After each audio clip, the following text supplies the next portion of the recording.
Bonjour! Capsule numéro 2 du mois de décembre. On s'approche de Noël drôlement. Et je vous ai parlé du sens de Noël. Moi, Noël, un des noms que je lui donne, c'est la fête de l'atterrissage. Alors, vous reconnaîtrez ma grande poésie. La fête de l'atterrissage. De l'atterrissage sur Terre. De toutes sortes de manières. Parce qu'on sait que c'est la natalité. C'est la fête de la natalité, de la naissance, là où on est. Et c'est une puissante énergie qui s'incarne dans la matière.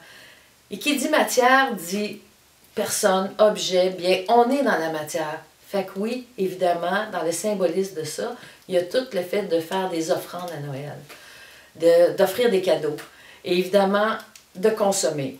Puis là, vous pensez que je vais vous faire une morale spirituelle sur la consommation? Non, pas du tout. Je trouve ça sain d'offrir des cadeaux, d'avoir l'élan. Là où ça joue, c'est sur le sens et l'enjeu à l'intérieur de ça. À Noël, quand mes enfants étaient petits, j'avais emballé des boîtes vides. Puis ils ouvraient, puis je disais, ben ça, c'est la boîte qui contient de l'amour. Puis l'année d'après, je ne l'ai pas faite, j'ai oublié. Puis il y a un de mes gars qui m'a dit, maman, elle est où la boîte avec l'amour, tu sais? Puis là, je fais, oh, j'ai oublié de mettre la boîte avec l'amour. Là, j'ai dit, ah non, non, mais là, quand tu ouvres les cadeaux, là, tu sors un ballon, l'amour est dedans, est à travers, c'est tout le reste, là, ça va sortir pareil. C'est un peu ça pour moi, la fête de Noël. C'est l'incarnation de l'amour. Et c'est un beau moment pour faire le point, pour se questionner sur notre propre consommation. Puis quand on dit consommation, on ne dit pas juste consommation de biens, mais aussi de notre consommation spirituelle. Puis à cet effet-là, je vais vous lire un extrait de l'Autruche qui résume assez bien mon point de vue là-dessus.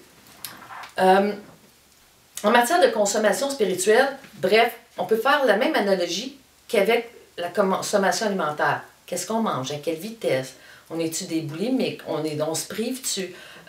C'est un petit peu l'analogie qu'on peut faire.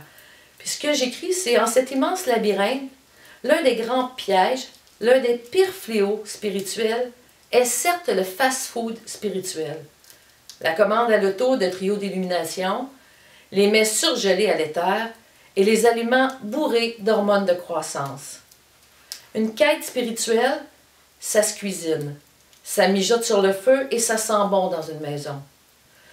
Mangez bien, dégustez lentement et vous serez aux anges. Pour plus d'amour encore. C'est un peu ça que je nous souhaite à Noël. Un regard sur notre consommation de toutes sortes. Et de davantage, moi j'aime bien, au lieu de dire le mot cadeau, d'utiliser le mot présent.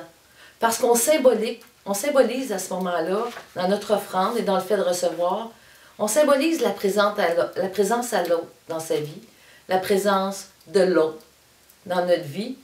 Et prenons donc le temps de donner davantage de sens au-delà de la valeur, mais dans la forme, dans le geste, dans la conscience de la chose. Alors, je vous souhaite un bon magasinage ou une bonne fabrication de cadeaux, qu'importe, ajoutons de plus en plus de sens. On se retrouve la semaine prochaine, là, on va être collés, on va être vraiment collés sur Noël. À bientôt!